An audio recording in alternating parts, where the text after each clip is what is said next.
Periodismo hoy.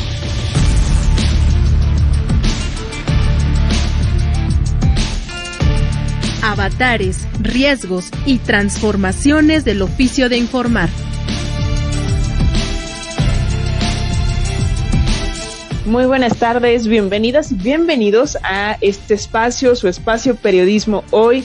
Mi nombre es Alexia Cervantes y como cada martes a esta hora me acompaña a la distancia mi querido Andrés Solís. Mi querida Alexia, pues sí, todavía fuera de la cabina José Vasconcelos de Radio Educación por razones de la pandemia, pero como siempre trayéndoles un tema importantísimo de interés que esperamos que nos ayuden a compartirlo y a disfrutarlo y a que lo comenten, por supuesto, Alexia. Así es, Andrés, hoy tenemos un programa muy interesante, vamos a platicar de una ley, de 3 iniciativas que se están cocinando allá en el Estado de México, pero antes déjame hacer un paréntesis para recordar a Miguel Ángel Granados Chapa, ya que el pasado 16 de octubre, la semana pasada, pues se cumplió un año más de su fallecimiento, que fue en el 2011, o sea, ya hace 9 años que falleció Miguel Ángel Granados Chapa. Tú pusiste por ahí una publicación en tus redes sociales, por supuesto me hizo recordar el famoso decálogo, que ya lo hemos platicado aquí a pizcachitas, el decálogo de Miguel Ángel Granados Chapa,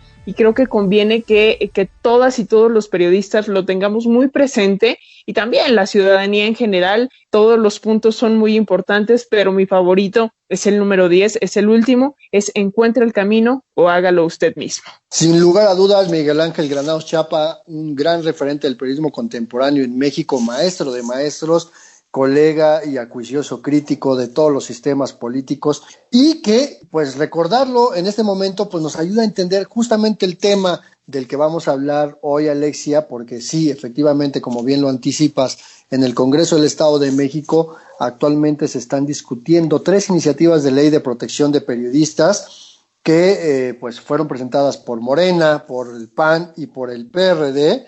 Y lo interesante de estas 3 iniciativas que buscan no solamente la protección del periodismo, sino crear las estrategias, las herramientas, las políticas públicas para garantizar el ejercicio libre del periodismo.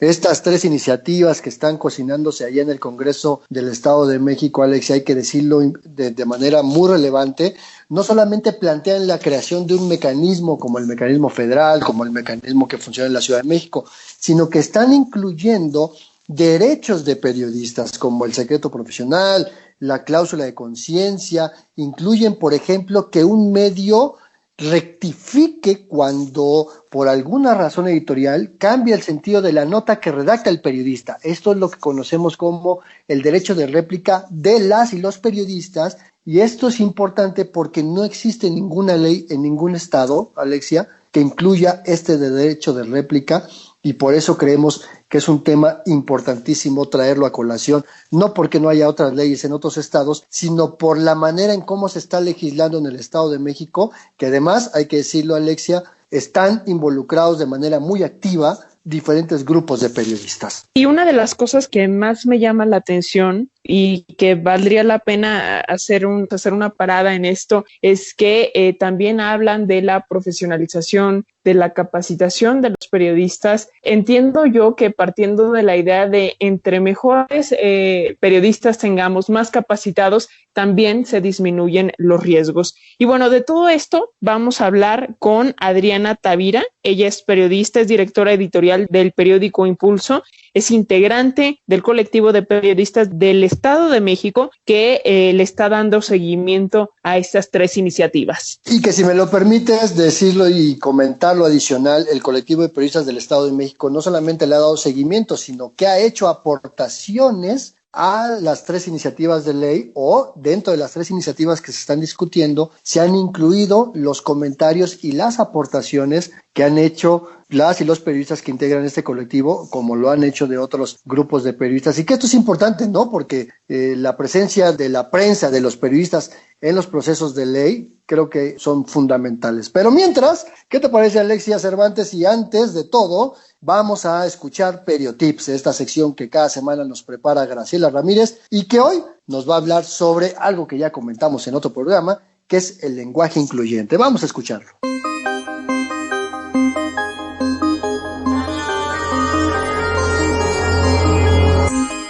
Estereotips. El lenguaje es algo vivo que cambia con el tiempo y las circunstancias. Lo que fue aceptado en el pasado hoy es contrario a las normas de convivencia de las sociedades democráticas modernas. Actualmente consideramos inadecuado usar palabras que discriminen a los demás y adecuamos el lenguaje a las nuevas normas que se han extendido por el mundo por el reconocimiento de los derechos humanos y, por supuesto, los derechos de las mujeres. Como resultado de los convenios internacionales entre países de la ONU, se han propuesto acciones para lograr la equidad de género a través de varias líneas de acción. Una de ellas es incluir el enfoque de género y el lenguaje no sexista en los medios de comunicación. Como firmante de estos acuerdos, nuestro país tiene la obligación de aplicarlo a su sistema legal y de crear políticas públicas para garantizar su cumplimiento. El lenguaje de género, lenguaje inclusivo o lenguaje no sexista tiene la intención de visibilizar a las mujeres, reconocer su condición de igualdad y combatir la violencia y la discriminación de género. Aunque el tema es polémico y rechazado por quienes consideran que es innecesario, el lenguaje inclusivo se ha ido imponiendo en México. Los medios de comunicación, los políticos, los servidores públicos están obligados a usarlo en la medida en que esta acción está indicada en algunas leyes, reglas y normas de nuestro sistema legal. Existen varias referencias legales que hablan de evitar un lenguaje que discrimine, invisibilice, estereotipe o excluya a las mujeres. Mencionamos, por ejemplo, la Ley General de los Derechos de Niñas, Niños y Adolescentes, aprobada en 2014, el Reglamento de la Ley General de Acceso de las Mujeres a una Vida Libre de Violencia, también del 2014, y la Ley General para la Igualdad entre Mujeres y Hombres, del 2015. En estas leyes se habla de promover y difundir los derechos de las mujeres, de evitar actos de violencia en su contra, fomentando el respeto a su dignidad, evitando el uso de lenguaje e imágenes que reproduzcan estereotipos y roles de género que refuerzan y naturalizan la violencia contra las mujeres. También se habla de que la comunicación institucional del gobierno se realice con lenguaje incluyente y con perspectiva de género y que los medios de comunicación contribuyan a fomentar la equidad de género utilizando un lenguaje incluyente, no sexista y no discriminatorio.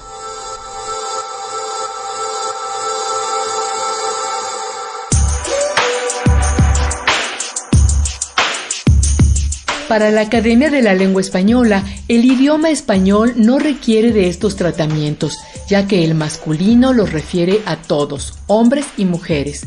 Pero quienes apoyan el lenguaje incluyente opinan que detrás del idioma hay una cultura machista que minimiza a las mujeres, les niega un lugar de igualdad y las violenta. El lenguaje inclusivo o lenguaje no sexista no busca la corrección del idioma, sino subvertir el significado de las palabras, resignificarlas y hacerlas valer con una nueva forma de entender a los géneros y a los seres humanos. Los inconvenientes que tiene el uso del lenguaje inclusivo son evidentes, sin embargo, la causa merece este esfuerzo. Al referirnos a los hombres y a las mujeres, estamos reconociendo la igualdad de género, dándole el mismo valor a ambos, y eso es el primer paso para dejar de discriminar y lograr una sociedad más justa. Para usar el lenguaje inclusivo o no sexista, sin la incomodidad de la cacofonía y la repetición, podemos usar una mayor imaginación para pensar frases inclusivas. No se trata de atar el idioma a reglas sin sentido, sino de hacer efectivo el derecho de las mujeres a ser nombradas, a incluir el enfoque de género en las noticias, en los programas y en los discursos públicos, hasta que las mujeres sean reconocidas en igualdad de derechos por toda la sociedad.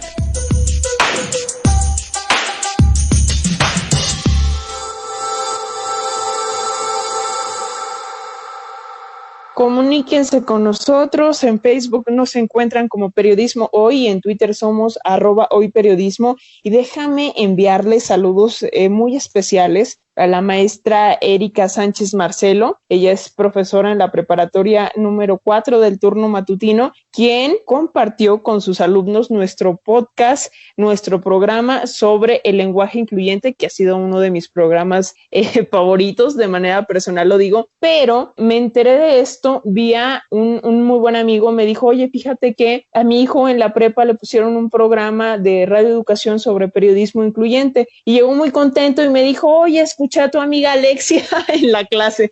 Entonces, vía este amigo, su hijo, que nos escucharon por ahí junto con sus compañeritos en la prepa, ya nos hicieron llegar estos saludos para la maestra Erika Sánchez Marcelo, quien fue quien les compartió este programa para hablar del periodismo incluyente, del lenguaje incluyente, pero sí desde una óptica del periodismo. Pero el punto aquí es que no necesariamente tienen que ser periodistas para abordar estos temas, y creo que ese es el punto, ese es parte fundamental del porqué de este programa. Y además maravilloso que la maestra Erika Sánchez Marcelo tenga a bien hacer este ejercicio democrático de poner programas de radio para fortalecer el proceso educativo. Y a esto, mira, fíjate que me cae muy al momento, porque también quería yo agregar una felicitación y un saludo muy especial a la maestra Berta Mancera Lara, porque tiene una maestría, pero es maestra también del CCH Azcapotzalco, que también cada semana le pone a sus estudiantes en el CCH Azcapotzalco el podcast de Periodismo Hoy, para que sus estudiantes puedan ir aprendiendo más sobre el periodismo, sobre el lenguaje, sobre todo esto que platicamos aquí cada semana, y que, pues insistimos, una de las metas fundamentales de este programa es ayudarle a la población, a las personas que no son periodistas, a entender por qué hacemos lo que hacemos, y pues recordarles, por supuesto, que nuestro programa está disponible cada semana en la sección de podcast de la página web de Radio Educación, para que lo descarguen, para que lo puedan escuchar nuevamente y poderlo compartir. Sí, bueno, también si utilizan por allí la aplicación de La Manzanita, se pueden suscribir y en automático les van a llegar todas las actualizaciones. Y continuando con el programa, porque se nos hace tarde, vamos a dar las primeras pistas de periodismo en persona del día de hoy. Vamos a hablar en torno a un fotoperiodista que inició su profesión después de haber presenciado pues un terrible accidente y de sentir la necesidad de documentarlo, de contárselo a los demás, de que supieran qué es lo que había sucedido y cómo. Y fue así que, decidió inscribirse en el Instituto de Artes y Ciencias Cinematográficas. Y aquí me gustaría hacer una pausa, porque antes tomar una fotografía no era tan sencillo como lo es ahora. Pues no, porque no existía la foto digital, era la foto analógica, que si la tomabas mal, borrosa, no servía, y entonces ahí era el rollo de película que después había que llevar a revelar y después imprimir, y entonces pues aquí no se podía repetir y borrar y volverla a tomar, ¿no? Y en 1943, cuando apenas tenía 20 años de edad, este fotoperiodista fue cuando empezó a trabajar como reportero gráfico precisamente en el extinto Novedades, y le gustaba tanto tomar fotografías de la Ciudad de México, de su gente, de sus calles, que pues simplemente recibió el sobrenombre de el fotógrafo de la ciudad, y además fue un sobrenombre que se lo puso nada más y nada menos que el gran cronista de la Ciudad de México, que es Carlos Monsiváis. Pues ahí está, si saben de quién se trata, comuníquense con nosotros en lo que escuchamos la primera parte de nuestra entrevista con la periodista Adriana Tavira.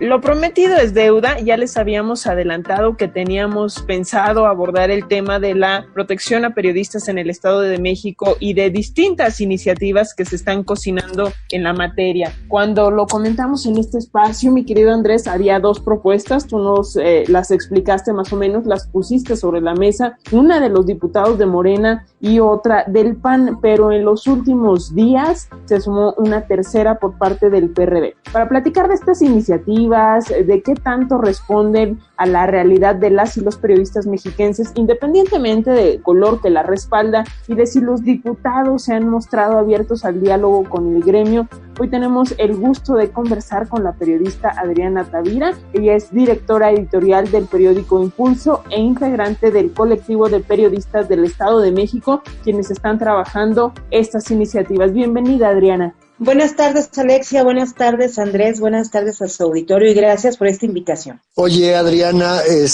pues antes que otra cosa, fíjate que pues de repente lo que intentamos hacer en este programa de periodismo hoy es explicarle a la audiencia que no es periodista un poco de por qué hacemos lo que hacemos y para qué y esas cosas. Y yo lo primero que quisiera preguntarte, tú que tienes muchos años trabajando en el Estado de México y que lo conoces muy bien, a pesar de ser michoacana, sitacuarense de origen. Platícanos un poquito cómo es hacer periodismo en un estado tan complejo como el Estado de México. Es difícil, Andrés, es difícil porque precisamente estamos en un estado muy grande, muy poblado, en donde la gente quiere estar informada y han surgido diferentes medios de comunicación. Tenemos los medios regionales que están cercanos a la gente y tenemos los medios estatales, obviamente los medios nacionales. El periodista en el Estado de México se enfrenta a muchas situaciones difíciles. Una de ellas es que aquí todavía, y lo voy a decir con todas sus letras, el salario sigue siendo el mismo de hace muchos años en los medios de comunicación.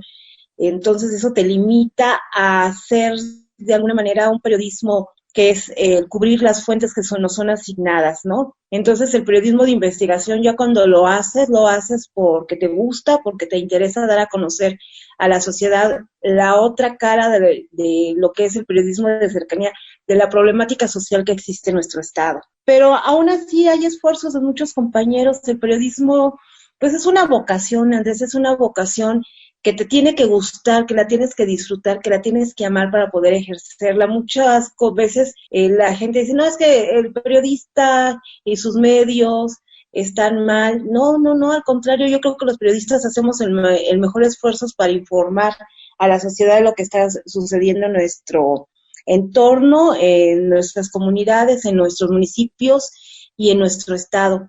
Yo creo que sí se hace buen periodismo en el Estado de México. Hay muchos compañeros muy valiosos que de verdad se esfuerzan mucho por seguir este postulado del periodismo, si lo podemos llamar así. Oye, Adriana, pues ya lo estábamos comentando al inicio, hace un par de programas, tal vez 3, si no me falla la memoria, Andrés nos había dado una pequeña introducción de qué es lo que está pasando allá en el Estado de México, pero me gustaría que nos hicieras un balance de las diferentes iniciativas, que nos dijeras si se apegan o no a la realidad, a las exigencias de las y los periodistas y que las fuéramos desglosando, por favor. Sí, Alexia, fíjate que son 3 iniciativas. Una la presentó Morena, que es la Ley de Protección Integral de Periodistas y Personas Defensoras de los Derechos Humanos del Estado de México. La presentó a través de la diputada Azucena Cisneros, también por el Partido Acción Nacional, que es la Ley de Periodistas, Libertad de Expresión y Personas Defensoras de los Derechos Humanos. Esa sería la segunda iniciativa que se presentó en el Congreso mexiquense, y la tercera que se presentó el pasado martes por el Partido de la Revolución Democrática, que es la Ley para el Reconocimiento y la Protección de los Periodistas del Estado de México. Yo hacía una observación de estas 3 leyes. 2 incluyen a los defensores de los derechos humanos, y la ley del PRD, que a mí me sorprendió al momento que la presentaron, solamente está dirigida a los periodistas mexiquenses.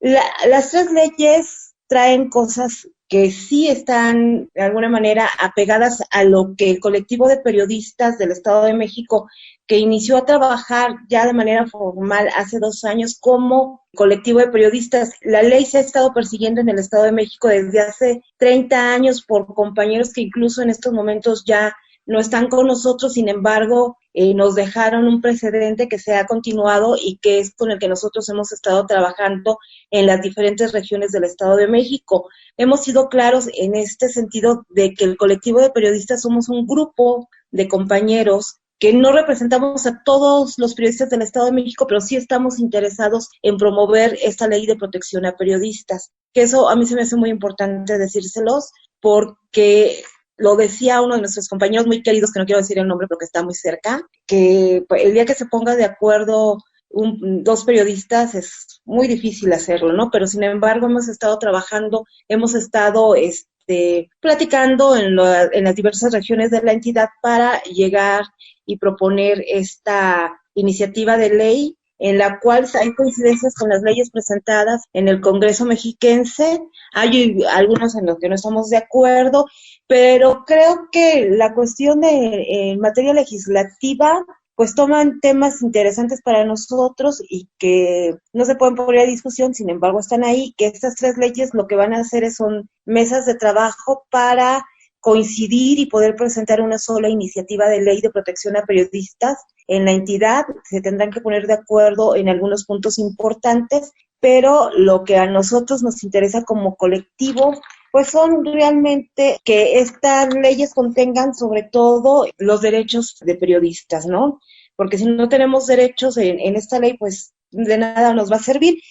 ¿Qué es lo que estamos nosotros platicando con las diferentes fracciones o que estuvimos platicando con las diferentes fracciones para que se incluyeran en sus iniciativas? Bueno, que el periodismo sea reconocido como un tema de interés público para que las autoridades de manera directa ya protejan la actividad periodística en el Estado, que la ley incluya derechos expresados en una buena definición de lo que es un periodista y lo que es un colaborador periodístico, el secreto profesional, que también es importante, y la cláusula de conciencia, que también para nosotros es muy importante.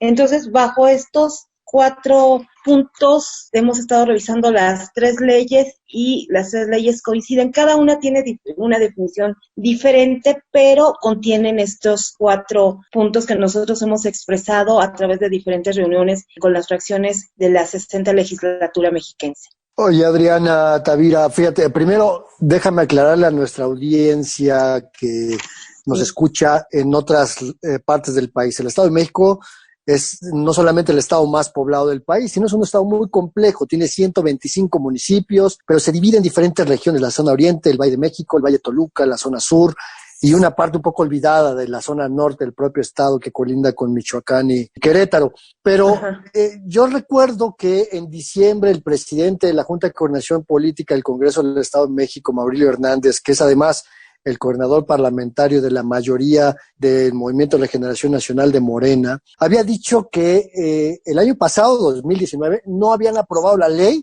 y le echó la culpa a los periodistas porque no se habían puesto de acuerdo.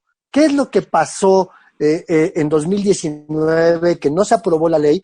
Y sobre todo, pues, ¿por qué el diputado Maurilio Hernández le echa la culpa a los periodistas cuando pues los que legislan son los diputados? Mira, Andrés, yo creo que ese ha sido un pretexto que se ha tenido desde hace mucho tiempo. Yo les comentaba al inicio que esta propuesta de iniciativa ya tiene más de 25 años en el Estado de México, y el punto clave siempre para los diputados para decir no se puede es que los periodistas no nos ponemos de acuerdo.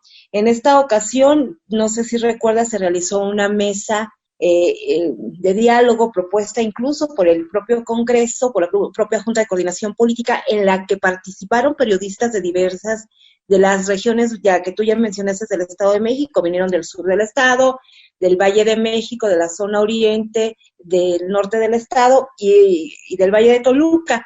Entonces logramos hacer pues una propuesta que se le entregó al presidente de la Junta de Coordinación Política, Maurilio Hernández, y se supone que después de que nosotros hiciéramos ese ejercicio, él iba a platicar con los integrantes de la Junta de Coordinación Política para poder ponerse de acuerdo y que esta ley fuera una realidad. Obviamente ahí tocamos intereses porque Azucena ya había presentado la iniciativa de ley de protección integral de periodistas y personas defensoras de los derechos humanos. Entonces yo creo que ahí los que no se pusieron de acuerdo fueron ellos, porque anunció públicamente el 24 de octubre del año pasado, ya va a ser un año, que se aprobaba la ley, y ahí estaban integrantes de la Junta de Coordinación Política, estaba la presidenta incluso de la Comisión de Comunicación Social, estaban presentes también Derechos Humanos, un representante del gobierno del estado, si no mal recuerdo, Alejandro Colón, que es integrante de la Coordinación de Comunicación Social. Pero lo que yo creo que pasó es precisamente que no se pusieron de acuerdo al interior de la fracción de Morena, porque de repente en diciembre la excusa o la declaración que marcó que no iba la ley fue precisamente esa, de que los periodistas en el Estado de México no nos poníamos de acuerdo. Entonces, para nosotros ya no fue nuevo, fue algo que se repetía nuevamente, que espero que en esta ocasión no pase, porque Ya hay 3 iniciativas presentadas en el Pleno, las 3 iniciativas, la del PAN por el diputado Miguel García, si mal no recuerdo, y Omar Ortega del PRD. Entonces ahorita lo que nosotros esperamos es que ellos se reúnan en las mesas de trabajo, ojalá y nos puedan invitar para que también nosotros expliquemos el por qué nosotros estamos proponiendo parte de los 4 temas que toqué anteriormente y que se pueda dar esta aprobación ya en el Pleno, ya consensado y todo, porque se requiere en el Estado de México esta ley. No nos había tocado el asesinato de un compañero hasta el año pasado con Nevid Condes, que fue muy lamentable. Nosotros en el colectivo teníamos ya pensado ir al sur del estado, incluso ya estaba la fecha, y una semana antes de que pudiéramos nosotros bajar al sur de la entidad para platicar con los compañeros, pues se dio este lamentable hecho que marcó mucho a la entidad mexiquense, y que hasta el momento, incluso a pesar de que se ha pedido el avance de esta investigación, pues las autoridades de la Fiscalía se mantienen calladas, ¿no? Entonces, sí urge la ley de protección de periodistas en la entidad. Oye, Adriana, qué bueno que tocas este punto. Tú dices que pues las 3 iniciativas, son buenas. Esperemos que se abra aún más el diálogo con las y los periodistas del colectivo. Y bueno, tengo entendido que las 3 iniciativas contemplan la creación de un organismo estatal para la protección de periodistas en situación de riesgo. De alguna manera, esto no sería pues crear más burocracia para la atención, para la protección de los periodistas. ¿Cómo lo ven ustedes? ¿No sería establecer como un mecanismo de protección 2?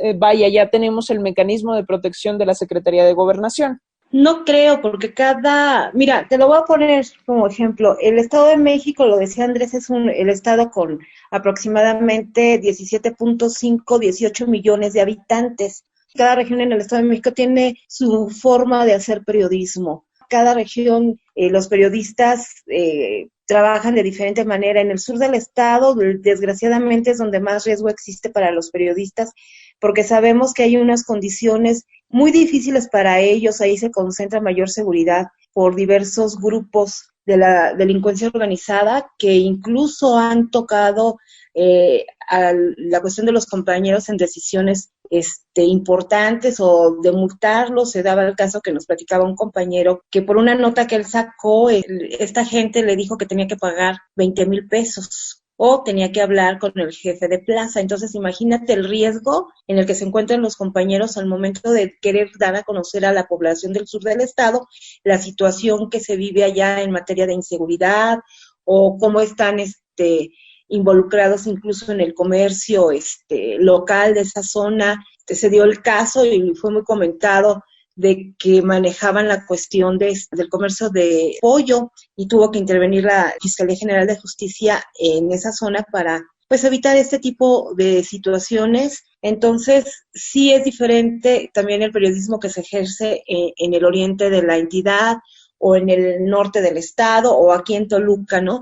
Entonces, pues yo considero que sí es importante dar esta protección a los periodistas, a pesar de que existe el mecanismo nacional. Te repito, cada estado tiene diferente forma de ejercerse el periodismo y diferentes riesgos, ¿no? No es lo mismo trabajar aquí en Toluca que trabajar en Ciudad Juárez, Chihuahua, por ejemplo. Entonces, yo creo que por eso se ha estado dando en cada entidad se está buscando por los periodistas de cada entidad la ley de protección a periodistas.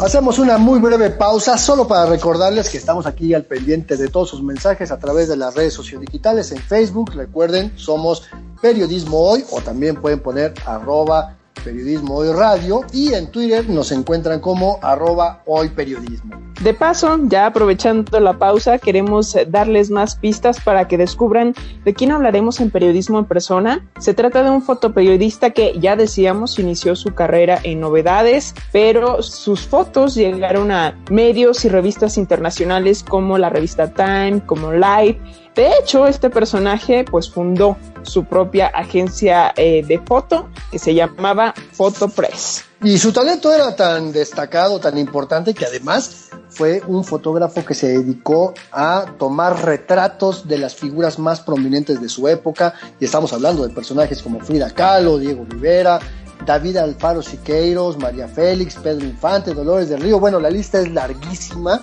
que se convirtió en el fotógrafo de las personalidades del México que le tocó vivir. Así que si saben de quién estamos hablando, coméntenlo en nuestras redes sociales. Y mientras seguimos la conversación con la periodista Adriana Tavira sobre las distintas propuestas de ley para la protección de periodistas en el Estado de México que en este momento están sobre la mesa en el Congreso de aquella entidad.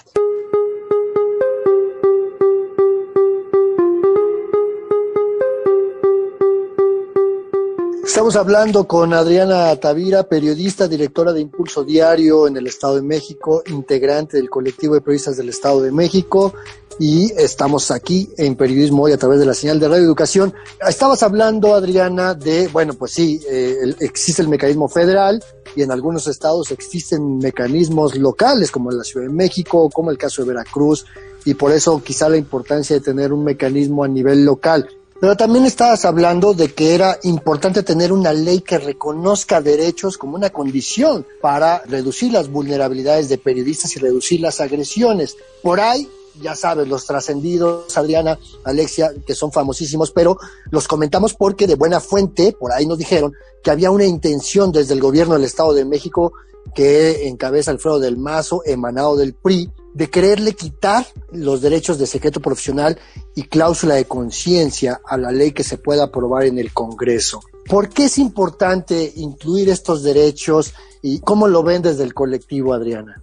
Sí, se corrió ese comentario, Andrés, y nos preocupó mucho al colectivo porque el secreto profesional, yo no puedo, Adriana Tavira, periodista, Andrés Solís también periodista, no podemos decir quién nos dio una información importante que moleste al grupo en el poder, por poner un ejemplo, porque el secreto profesional para nosotros es lo más importante, ¿no? No podemos ir diciendo, no sé, me lo dijo en ecología, podemos mencionar la cuestión del río Lerma, uno de los ríos más contaminados de México. Si alguien nos da un estudio de la contaminación que existe, porque lo tiene, la contaminación que existe y todo el problema que ocasiona esta contaminación para el ser humano y para los 32 municipios que cruza el río Lerma en la entidad mexiquense, y es confidencial, pero nosotros en nuestro afán de informar a la gente la problemática que se está viviendo en estos 32 municipios, lo sacamos, no podemos decir quién fue nuestra fuente, quién tuvo la valentía de decir el río Lerma está contaminando, no solamente contamina los suelos, sino también está provocando la muerte por cáncer de personas que viven a su ribera y en los municipios, o el agua a cierto kilometraje todavía continúa contaminada por los mantos freáticos, por la contaminación que se ve en el río Lerma. La parte esta, Adriana, de que de repente algún ministerio público, algún juez pretenda citar a declarar a periodistas por lo que publica, lo que representaría pues también esta parte, ¿no? Así, a eso iba. Entonces nosotros no podemos decir eso, no nos pueden llamar y decir, a ver, ahora nos vas a contar quién fue quien te dio la información de lo que está pasando en esta zona, y que sean los ministerios públicos o que se utilice la justicia para presionar al periodista y que dé su fuente, porque eso nos hace vulnerables, ¿no? Entonces creo que es importante que el gobierno del estado, en el caso de la Secretaría de Justicia y Derechos Humanos, encabezada por el señor Espeleta, pues quite esa idea de dar ese tipo de sugerencias, porque se supone que además es justicia y derechos humanos, y debe de estar defendiendo los derechos también de los periodistas, ¿no? Eso nos llama mucho la atención, Andrés, y también la cláusula de conciencia, o sea, no nos pueden obligar a cubrir un tema en el que no coincidamos, no nos pueden obligar a cubrir algo en lo que nuestra conciencia no esté de acuerdo, porque es importante que cada medio de comunicación tenga su cláusula de conciencia, y además nosotros al momento de firmar un contrato también con ellos conozcamos cuál es su línea editorial para evitar problemas en un futuro. Entonces, son dos temas importantes que creo que tenemos que defender como periodistas aquí en el Estado de México y evitar que, en este caso, esta secretaría, que desde hace un año tuvimos nosotros contacto con ella, no, ya va para 2 años, Andrés, empezamos a tener contacto con ella y que nunca nos dio una respuesta a las sugerencias que se hicieron en cuestión de un protocolo de protección a periodistas, ¿no? Se buscó el acercamiento a través del colectivo y en una reunión, la última reunión que tuvimos con ellos fue esto no, esto no, esto no, esto no. Esto es de la cuestión legislativa, entonces nos dijeron que pues, nos fuéramos a buscar la ley de protección a periodistas y el protocolo de protección a periodistas al Congreso mexiquense. O sea, justamente Rodrigo Espeleta Ladro, que es el secretario de Justicia y Derechos Humanos, y del cual en todo caso dependería la creación de este mecanismo de protección, pues paradójicamente se ha negado a responderle al colectivo sobre la creación de un protocolo de protección a periodistas y además, pues desde ahí estaría viniendo esa idea de eliminar derechos dentro de la ley. Así es, desgraciadamente así lo hemos visto, Andrés, y bueno, creo que es necesario que él tome conciencia, que él analice incluso las leyes presentadas por los congresistas mexiquenses, analice y vea que las coincidencias que existen en cada uno, porque desgraciadamente para nosotros él tiene que ser parte de estas definiciones en cuestión de los derechos de periodistas, ¿no? Entonces, incluso la diputada Azucena Cisneros nos platicó que ha tenido reuniones con él y que ella ha insistido en que se analice la ley. Hasta la semana pasada no habían hecho sus observaciones, y después en una plática, digamos, informal, se dio a conocer estas 2 observaciones de quitar el secreto profesional y la cláusula de conciencia, así como el fondo, en los cuales se manifestó que ellos no estaban de acuerdo, ¿no? Entonces sí es preocupante para nosotros el que no existe este acercamiento incluso con la Secretaría, a pesar de que se ha buscado. A no bajar la guardia, Adriana, a estar muy pendientes de estas decisiones que se tomen en lo legislativo, pero que sin duda repercuten y son para las y los periodistas y para la ciudadanía en general. Oye, me gustaría preguntarte si además del tema de la protección, alguna de las iniciativas está contemplando sanciones más duras para los agresores de periodistas, no sé, alguna modificación al Código Penal. No tan directamente, a mí, te digo, me llama mucho la atención, coinciden en varias cosas los legisladores, a lo mejor yo no las he sabido interpretar en la cuestión que tú me estás preguntando, me he ido más a los puntos que nosotros traemos como primordiales, porque de alguna manera son para nosotros importantes, aunque te voy a decir una cosa, se ha hablado de una fiscalía especial en el Estado de México, lo que se nos dio fue una dirección de atención a periodistas en la Fiscalía. El argumento es de que aquí en el Estado de México la cuestión de agresiones a periodistas no ha sido tan grave como en otras entidades, la falta de presupuesto, porque para la Fiscalía se necesitaría un incremento del presupuesto destinado a la Fiscalía General de Justicia del Estado de México. Y hasta el momento sabemos que existe. Yo un día en el auto iba pasando y vi que está a un lado de la Fiscalía esta Dirección de Protección a Periodistas, pero no hemos podido platicar con el fiscal general Alejandro Gómez Sánchez para que nos diga cómo funciona, quién es el encargado de esta Dirección de Protección a Periodistas o de Atención a Periodistas más bien. Estamos, como al inicio nos enteramos incluso por un comentario de la Comisión de Derechos Humanos, que fue la que dio a conocer esta dirección, pero fuera de ello, no sabemos cuántos casos se han registrado o cuántos periodistas más bien han ido a denunciar alguna agresión, qué atención se les ha brindado, cómo está operando, quién es el titular. No sabemos absolutamente nada en esta materia, Alexa, y eso es preocupante porque sí hemos buscado el acercamiento. La única respuesta que he tenido después de casi 4 o 5 meses es que que hemos tenido en el colectivo es que pasando la glosa de gobierno, el fiscal nos va a poder atender. A ver, estamos hablando del próximo mes. A ver, Adrián, déjame tratar de entender todo esto que nos estás platicando. La Fiscalía General de Justicia del Estado de México, que es autónoma, pues dice que no tiene dinero para crear una fiscalía y apenas crea una dirección de atención, casi como una ventanilla única de atención, pero que nadie sabe quién atiende. Es decir, hay un personaje que atiende a periodistas, pero nadie lo conoce. Eso por un lado. Nadie lo conoce. Por otro lado, yo, si mal no recuerdo, el propio colectivo de periodistas del Estado de México propuso reformas al Código Penal para crear delitos específicos contra periodistas y la libertad de expresión que no están en el paquete de reformas, salvo en la propuesta del PAN, si mal no recuerdo, por otro lado. Y el tercer asunto es que si se crea un mecanismo, estaría supeditado a la Secretaría de Justicia y Derechos Humanos, que es un organismo, una Secretaría de Estado, que quiere eliminar derechos en la iniciativa de ley de protección. Entonces el panorama, con o sin ley, pues sigue siendo muy desolador. Así es, Andrés, efectivamente,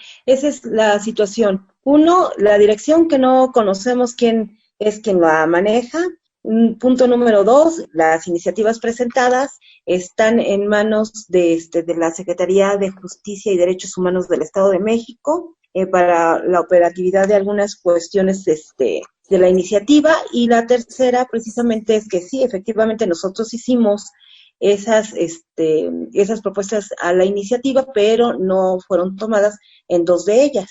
Eso sería en esa situación en la que estamos en la indefensión total. Se aprueba ahorita la ley o no. Si no se pone orden, pues seguiríamos igual que siempre, ¿no? Que si se logra que la Secretaría evite que se tome el secreto profesional y la cláusula de conciencia, principalmente.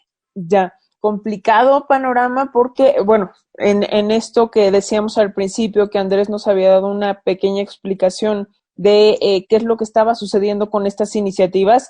Andrés nos contaba muy entusiasmado antes de que surgiera todo esto, que de lograrse, tal y como lo esperaba el gremio, con las propuestas del gremio, sería la mejor ley de protección a periodistas o sería el mejor panorama en todo el país. Así es, pero bueno, eso está en manos de legisladores. Ellos se tomaron algunas de las propuestas que nosotros hicimos como colectivo. Incluso aquí hay algo muy importante, Alexa, que también les quiero comentar. Nosotros como colectivo les hemos dicho a ellos que no tenemos la verdad absoluta, que también se reúnan con otros compañeros del medio o que se reunieran con los compañeros del medio para que también conocieran otras necesidades que a lo mejor nosotros no observamos, para que se hiciera algo que en verdad sea benéfico para los periodistas del Estado de México.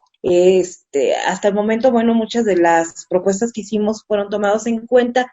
La redacción es diferente, pero podemos decir que sí fueron tomadas en cuenta. Pues ahí está, en el Congreso del Estado de México, 3 propuestas de ley de protección a periodistas, de las cuales pues debería de salir la mejor, y si es así, como lo platica Diana Tavira, a nombre del colectivo de periodistas del Estado de México, sería la mejor ley de protección en el país. Creo que es un gran reto para el Congreso mexiquense de mayoría morenista, y a ver si el gobierno priista pues también la apoya, y el resto de los partidos, por supuesto, el PAN, el PRD, el PT y demás.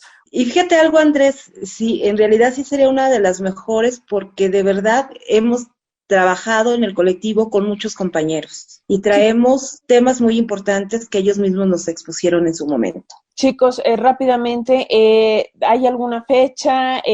No sé si alguna de las 3 propuestas tiene mayor avance en los trabajos legislativos, o si se pudieran fusionar las 3 para lograr algo todavía mejor, una ley integral sin que salga un Frankenstein, por supuesto, ¿no? Pero ¿hay alguna fecha? No por el momento, porque ahorita se va a ir a una mesa de análisis, y de ahí yo considero que van a tomar las mejores propuestas de las 3 iniciativas para formar una sola.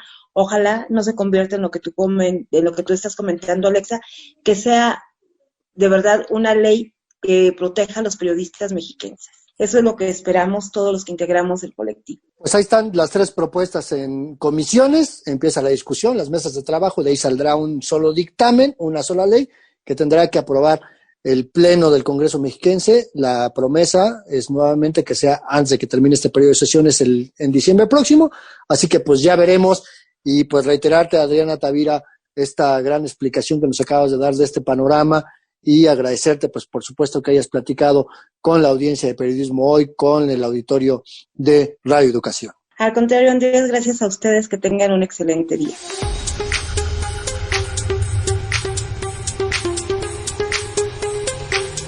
Bueno, pues recuerden que si quieren volver a escuchar esta conversación con Adriana Tavira o cualquier otra de nuestras emisiones, lo pueden hacer a través del podcast, que estará disponible como siempre, como cada semana, el mismísimo miércoles inmediato de la emisión.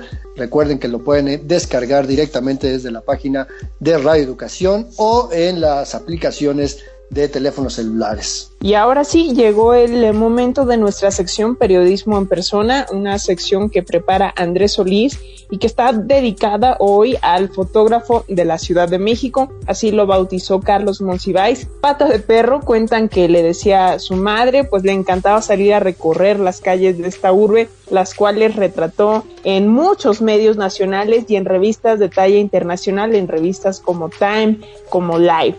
Y si no lo sabían, pues también hay una fundación que lleva su nombre y el de su esposa, y que tiene bajo su resguardo, fíjense nada más la cifra, 1,5 millones de negativos, fotografías que dan cuenta de la historia gráfica de la Ciudad de México, de la construcción del metro, de los monumentos, de la ciudad universitaria. Bueno, un acervo fotográfico impresionante. Esta fundación se encuentra en la calle de Cumbres de Maltrata, entre Cumbres de Maltrata e Isabel la Católica, en la colonia Segunda del Periodista.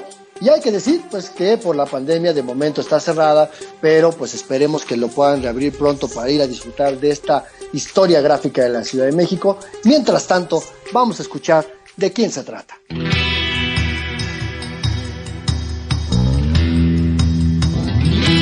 Periodismo en persona. Hoy dedicado a Héctor García Cobo.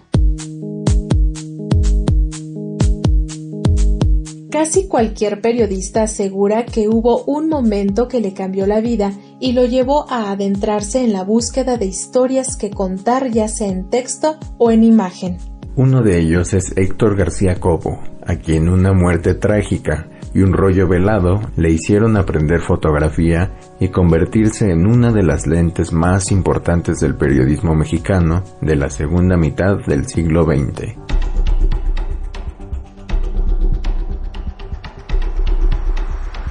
Héctor García Cobo nació en la Ciudad de México el 23 de agosto de 1923 en el seno de una familia humilde, pero que le dio oportunidad de cursar hasta la preparatoria sin mayores problemas. A los 18 años decidió unirse a los miles de mexicanos que viajaron como braceros para trabajar en el campo y las fábricas en Estados Unidos, cuando aquella nación optó por entrar en la Segunda Guerra Mundial. En 1942, cuando trabajaba reparando vías férreas entre Pensilvania y Washington, García Cobo vio cómo el tren arrollaba a uno de sus compañeros cuando trataban de descongelar unos rieles.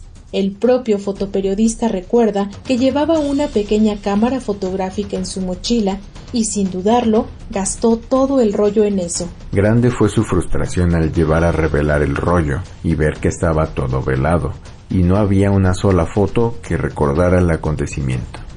En ese momento, se dio cuenta de que necesitaba estudiar fotografía.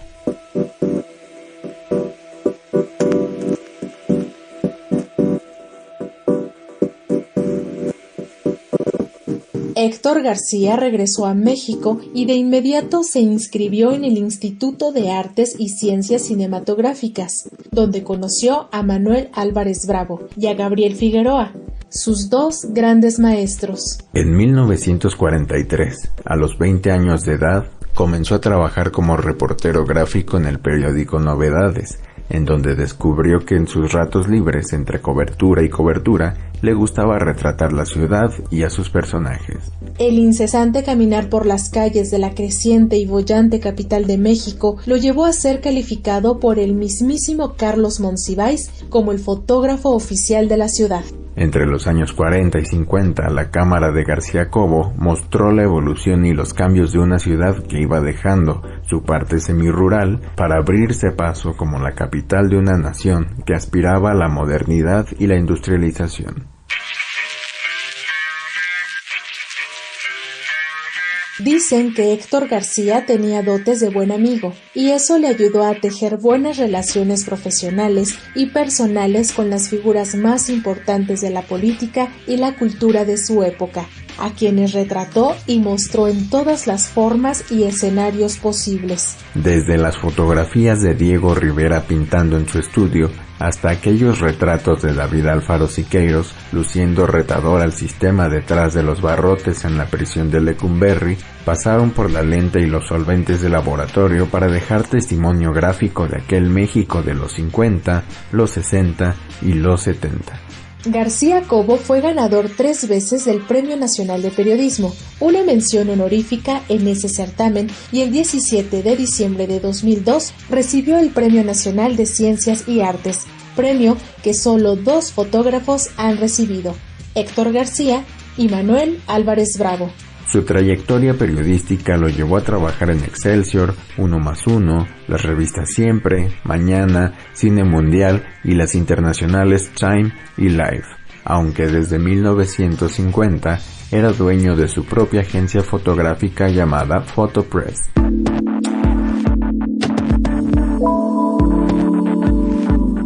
Héctor García Cobo murió el 2 de junio de 2012.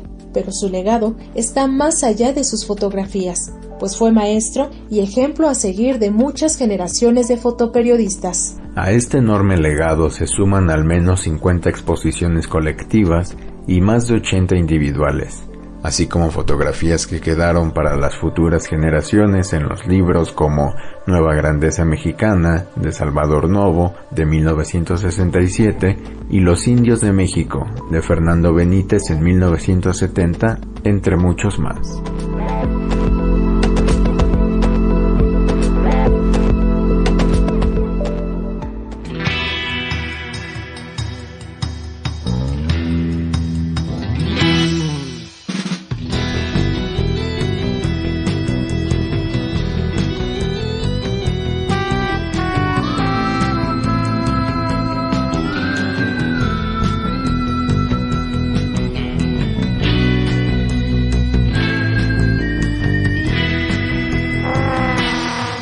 Y llegó la hora de despedirnos, se nos acabó el tiempo una vez más. Muchísimas gracias por sintonizarnos en las distintas frecuencias de Radio Educación y también a quienes lo hacen a través del podcast. Recuerden que tenemos una cita el próximo martes, pasadita a las 13 horas de la tarde, y vamos a seguir esta conversación como siempre, recuérdenlo, en nuestras redes sociodigitales, en Facebook, Periodismo Hoy, en Twitter, @hoyperiodismo, y desde estos espacios, pues vamos a seguir muy pendientes de lo que ocurre en el Estado de México, por supuesto, con estos proyectos de ley, de la cual tendrá que salir una sola ley, que esperemos que así lo sea, para el beneficio no solamente del periodismo mexiquense, sino de la propia sociedad, y que pueda influir en otros estados, porque así como lo decía Adriana Tavira en la entrevista, si se logra, sería la mejor ley de protección del periodismo en todo el país.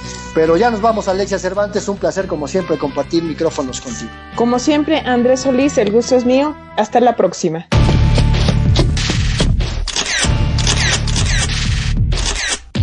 Periodismo Hoy. Periodismo es publicar lo que alguien no quiere que se sepa. Todo lo demás son relaciones públicas.